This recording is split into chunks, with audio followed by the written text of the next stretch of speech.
Selamat pagi pemirsa, apa kabar Anda hari ini? Senang sekali dapat menjumpai Anda dalam berita Papua hari ini.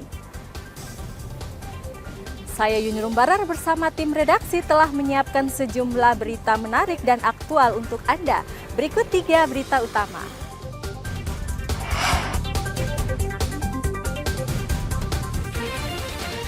Pelaku pembacokan yang menjadi pemicu perusakan rumah di Merauke akhirnya menyerahkan diri ke kantor polisi.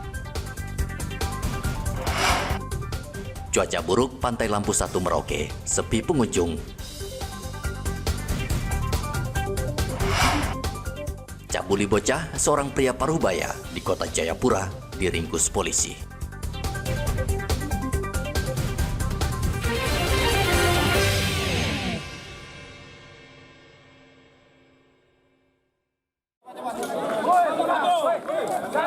Pelaku pembacokan yang mengakibatkan korban meninggal dunia akhirnya menyerahkan diri ke kantor polisi pada hari Minggu.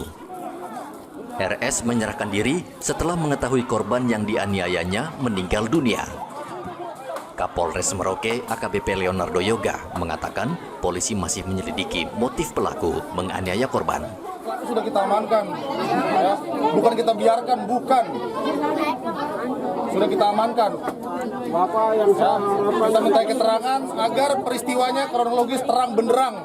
Kami tidak akan menutupi apa yang terjadi tadi. Ya, kalau memang ada saksi, ada yang mengetahui peristiwa, ayo ikut. Ya, mari memberikan keterangan. Kalau memang ada yang tahu kronologis kejadian, mari. Kami butuh keterangannya. Mari, kami butuh keterangannya untuk memperkuat penanganan. Kapolres meminta keluarga korban bersabar dan mempercayakan kasus ini ke polisi karena polisi akan mengungkap kasus ini secara terbuka. Jumat lalu, Yosep, warga Jalan Kudamati, Merauke, ditemukan tewas. Korban diduga dianiaya oleh RS. Keluarga korban tak terima dan melakukan perusakan rumah pelaku, serta membakar 2 motor. Muhammad Ridwan melaporkan dari Merauke, Papua Selatan.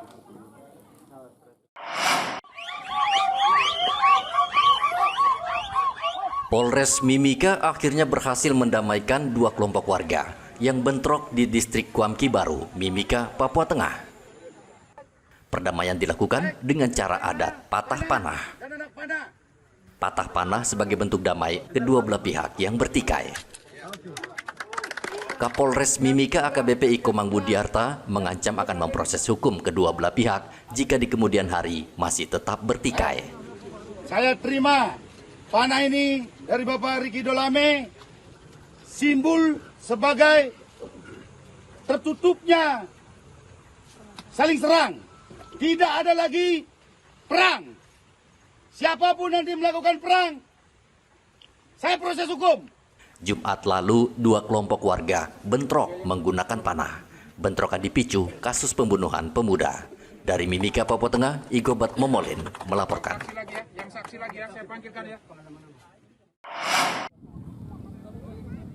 Pantai Lampu 1 Merauke, Papua Selatan yang biasanya ramai saat libur Natal dan Tahun Baru pada hari Minggu sepi pengunjung.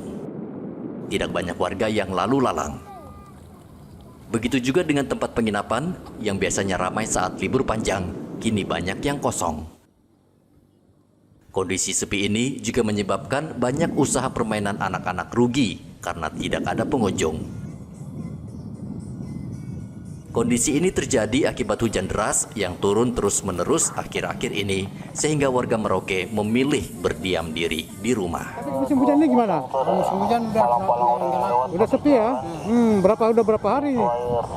kemarin aja nggak buka saya. Udah buka kemarin ya? Karena sepi itu ya? Ya, kerja hujan. Sepi? Jadi selama musim orang kurang ya? Jadi selama musim hujan ini kurang ya? Iya, kurang. Kurang. Biasa satu hari bisa dapat berapa Ibu? Kalau hari ini? Saya dapat 200 lebih 100. Kalau hujan itu? Tapi kalau tidak hujan? Dulu biasa 400. 400 ya? Oh, gitu. Pedagang dan pemilik usaha penginapan tidak bisa berbuat apa-apa. Mereka berharap cuaca segera membaik dan Pantai Lampu 1 kembali ramai dengan pengunjung. Pantai Lampu 1 merupakan salah satu objek wisata di Merauke yang ramai dengan wisatawan saat libur panjang akhir tahun. Banyak pedagang dan pengusaha yang menggantungkan hidup dari pantai ini. Muhammad Ridwan melaporkan dari Merauke, Papua Selatan. Polres Merauke melarang warga berkonvoi saat malam pergantian tahun. Polisi akan menindak tegas siapa saja yang berkonvoi. Konvoi dinilai berbahaya karena selain pengendara juga banyak warga yang ramai berada di jalan raya. Wakapolres Merauke Kompol Dianovita Peters mengatakan polisi akan berpatroli mengantisipasi adanya konvoi. Dari kami sendiri, pertama belum ada izin, ya tidak kita izinkan. Yang kedua, kami menghimbau kepada seluruh komunitas yang akan melaksanakan kegiatan perayaan tahun baru, ya harapan kita rayakan di tempat saja. Ya apabila dirayakan di jalan raya, yang pertama mungkin akan mengganggu pengguna jalan raya yang lainnya.